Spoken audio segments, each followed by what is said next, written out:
Indian share market आज एक strong rally के साथ बंद हुआ है, जिसमें सेंसेक्स और निफ्टी दोनों ही ने इंप्रेसिव गेंस दिखाए हुए हैं। सेंसेक्स 81,766 पर क्लोज हुआ है और निफ्टी 24,700 के ऊपर अपनी पोजीशन बनाई है। यह तेजी डोमेस्टिक और ग्लोबल फैक्टर की मिक्स की वजह से देखी गई है, जिसमें आरबीआई की मॉनेटरी पॉलिसीज एक्सपेक्टेशन, एफआईआईज का इन्फ्लोज और कॉर्पोरेट अर्निंग्स का पॉजिटिव ट्रेंड शामिल है। दोस्तों, बात करें सेंसेक्स और निफ्टी हाइलाइट्स की, तो सेंसेक्स 810 पॉइंट्स यानी कि 81,766 पर क्लोज हुआ है। यह रैली आईटी और बैंकिंग स्टॉक के स्ट्रॉन्ग परफॉर्मेंस की वजह से लीड हुई है।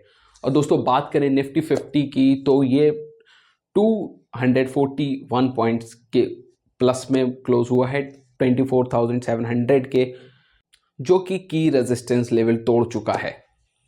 दोस्तों, अब इसके साथ ही साथ अगर बात करें मिड कैप और स्मॉल कैप इंडाइसेस की, जो कि मॉडरेट गेंस के साथ स्टेडली रहे, लेकिन सिलेक्टिव स्टॉक्स में अच्छी बाइंग देखी गई।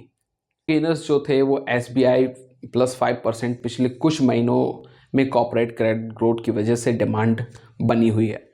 इन्फोसिस की बात करें तो +3.5 नए एआई टेक डील्स करने के कारण सेंटिमेंट स्ट्रॉन्ग रहा।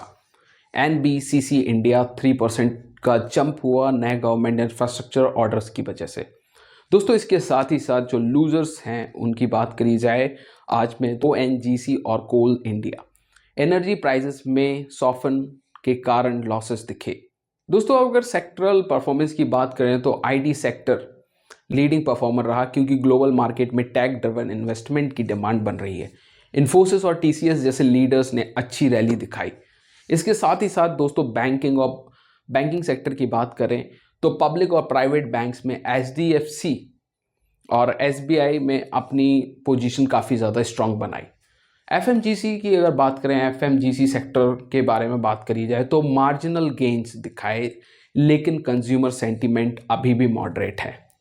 कल आरबीआई मॉनेटरी पॉलिसी रिव्यू है। एनालिस्ट का प्रेडिक्शन है कि रेट कट पॉसिबल है, क्योंकि इन्फ्लेशन लेवल मैनेजेबल हैं और जीडीपी आउटलुक काफ़ी ज़्यादा स्ट्रांग है। इसके साथ ही साथ फॉरेन इन्फ्लोज एफआईएस ने भी अपनी बाइंग मोमेंटम बना रखा है, जिसमें $1 बिलियन का इन्फ्लो इंडियन बॉन्ड्स और इक्विटी मार्केट में रिकॉर्ड किया गया। क्रूड ऑयल के बारे में बात करी जाए तो ऑयल प्राइसेस अभी सॉफ्ट हैं, जो इंडियन इकोनॉमी के लिए एक पॉजिटिव साइन है। एनर्जी हैवी कंपनीज को इससे शॉर्ट टर्म में रिलीफ मिलेगा। अर्निंग्स की बात करें तो पिछले कुछ क्वार्टर्स में इंडियन कॉर्पोरेट की परफॉर्मेंस स्ट्रांग रही। फाइनेंशियल ईयर 2024 में निफ्टी ईपीएस ग्रोथ 14 to 15% होने की उम्मीद है, जो पिछले सालों के कंपैरिजन में काफ़ी इंप्रेसिव है। यह रिकवरी स्ट्रांग डोमेस्टिक डिमांड्स और ग्लोबल टेक इन्वेस्टमेंट की वजह से है। म्यूचुअल फंड इनफ्लो एसआईपी के जरिए कंसिस्टेंट इनफ्लो मार्केट को सपोर्ट कर रहा है। नवंबर 2023 तक 1.56 लाख करोड़ का इन्फ्लो एसआईपी के जरिए रिकॉर्ड किया गया है, जो पिछले साल के कंपैरिजन में 25% से ज़्यादा है। रिटेल इन्वेस्टर्स अब मार्केट में एक्टिवली पार्टिसिपेट कर रहे हैं, जिसमें स्मॉल कैप्स मिड कैप में ज़्यादा इंटरेस्ट दिख रहा है।